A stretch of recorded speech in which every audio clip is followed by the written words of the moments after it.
शुभ संध्या। परमादरणीय निदेशक महोदय, माननीय प्रधानाध्यापक महोदय, पूजनीय शिक्षक एवं शिक्षिकागण और मेरे प्यारे दोस्तों, आज के इस गणेश चतुर्थी पर हम कक्षा नवम के छात्र आप सबों के समक्ष एक नाटक प्रस्तुत करने जा रहे हैं। जैसा कि हम सब जानते हैं कि कोई भी कार्यक्रम की शुरुआत हम गणेश जी प्रथम निमंत्रण करके ही करते हैं, तो आज का यह नाटक हम गणेश मंत्र से शुरू करते हैं।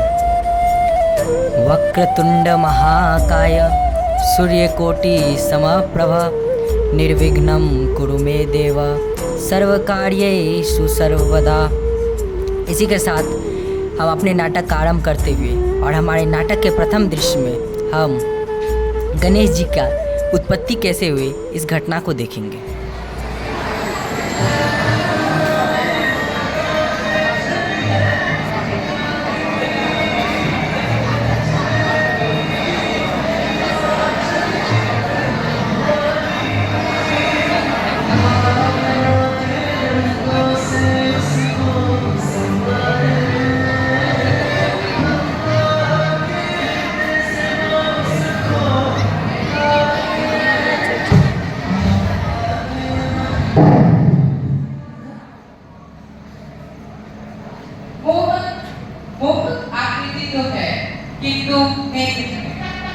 बिना नेत्र के तुम मेरे मुख पर अपने लिए प्रेम को कैसे देख पाओगे?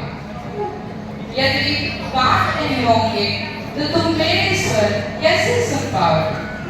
बिना होंठ के तुम खिलखिलाओगे कैसे? अरे अगर हृदय नहीं होगा तो मेरे मन में उठ रहे प्रेम को कैसे समझ पाओगे? लेकिन हृदय के लिए तो सच चाहिए। यदि हाथ नहीं होगा तो तुम मुझे स्पर्श कैसे करोगे? यदि पैर नहीं होगा तो तुम मेरे पास दौड़कर कैसे आ पाओगे? अब ये तो बताओ पुत्र, मुझे माँ कहकर कब पुकारोगे? मैं अपनी संपूर्ण शक्ति से तुम्हें आशीर्वाद देती हूँ।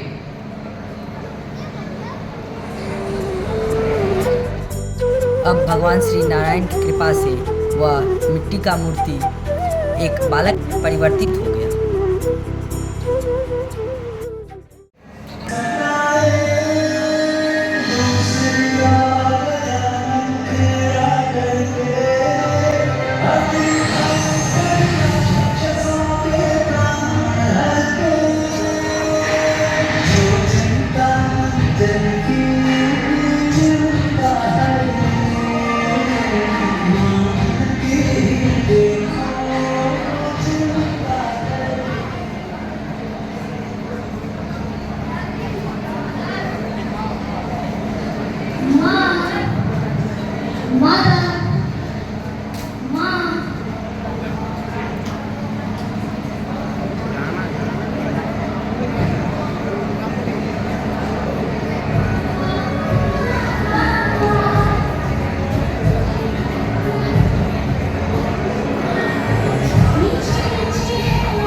आगे बढ़ तो यहाँ पर है तो द्वार की रक्षा कौन करेगा?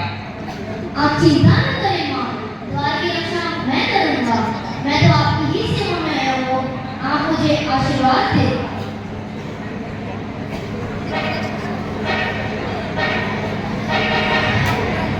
प्रवेश नहीं कर सकता। बोल। बिना मेरी मां के आदर के कोई इस द्वार के भीतर नहीं जा सकता। उचित होगा कि आप प्रतीक्षा करें। ठीक है बालक, मैं प्रतीक्षा करूंगा।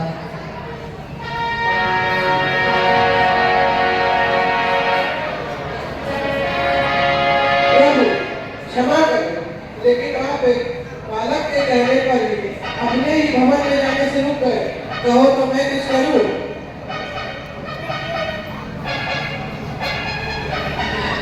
ये बालक, तुम मुझे अंदर जाने दो। नहीं। ये बालक, मैं दोबारा कह रहा हूँ, तुम मुझे अंदर जाने दो। नहीं। तो ये लो।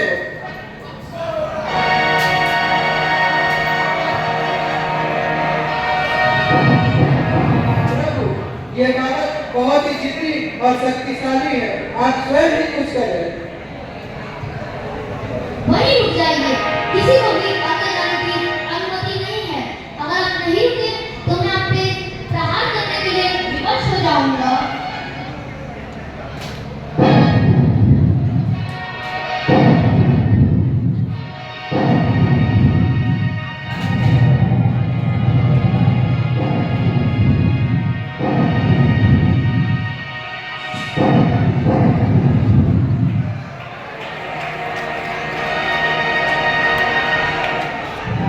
भगवान शिव क्रोधित होकर श्री गणेश की वध कर देते हैं। जैसे ही इस घटना का पता माँ पार्वती को चलता है, वह तुरंत दौड़ी अपने महल से बाहर आती है और देखती हैं कि उनका पुत्र का धड़ सिर से अलग है। और वह देखते ही वह विलाप करने लगती हैं और पूछती हैं किसने मेरे पुत्र का वध किया, और क्रोधित हो जाती हैं और देवताओं का विनाश करने लगती हैं।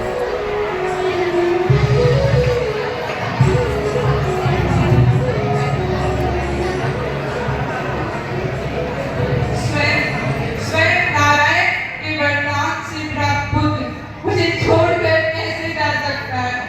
किसने वध किया मेरे पुत्र का?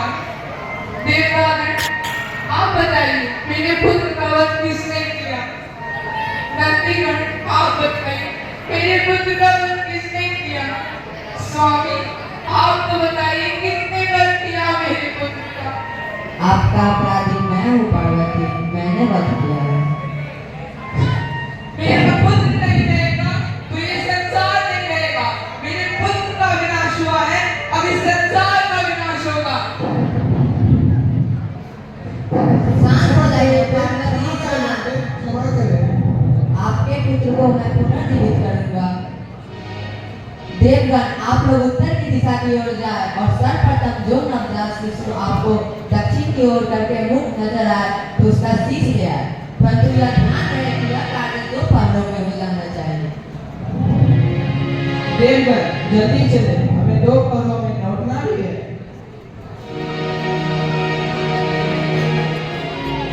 तो अब हम अपने इस अगले दृश्य में देखेंगे कि नंदी और आदि सभी देवगण भगवान विष्णु के साथ जंगल में दक्षिण दिशा की ओर निकल पड़ते हैं और नवजात शिशु के खोज में लग जाते हैं। तो आइए देखते हैं।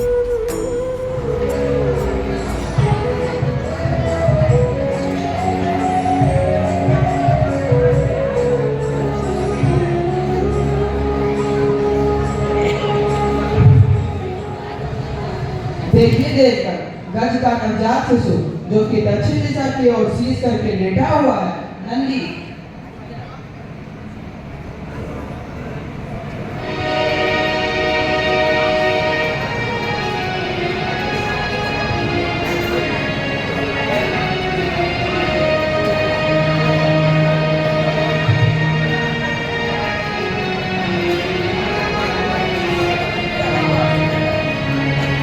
प्रणाम प्रभु, ये लीजिए।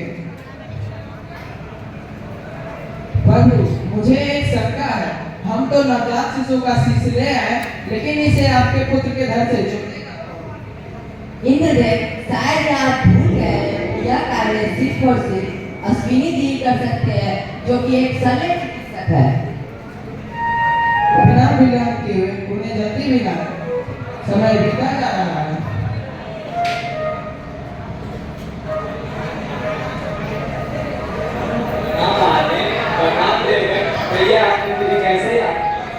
हे अश्विनी जी, ये गज के सिर को मेरे पुत्र के धड़ से जोड़ दीजिए।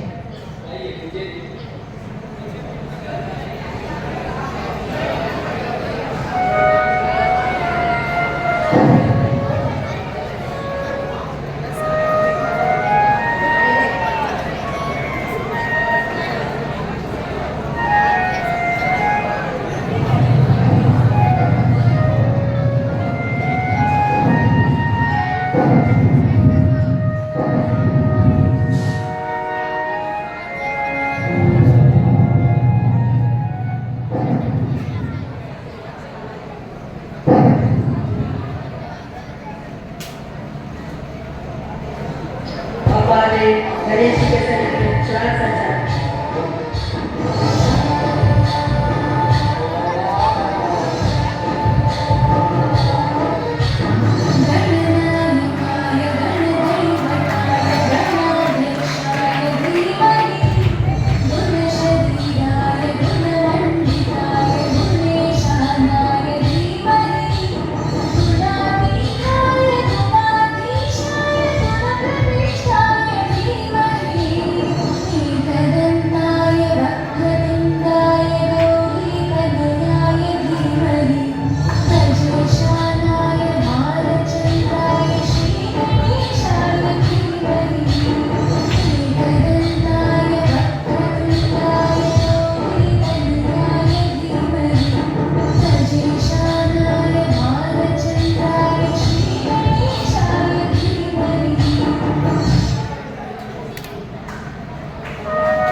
तो यहाँ पर हमारी यह प्रस्तुति संपन्न होते हुए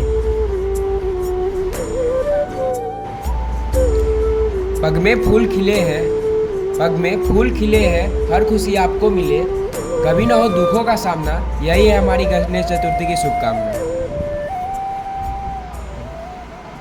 गणपति बप्पा मोरिया, मंगल मूर्ति मोरिया, दुखहर्ता मोरिया, सुख करता मोरिया। धन्यवाद।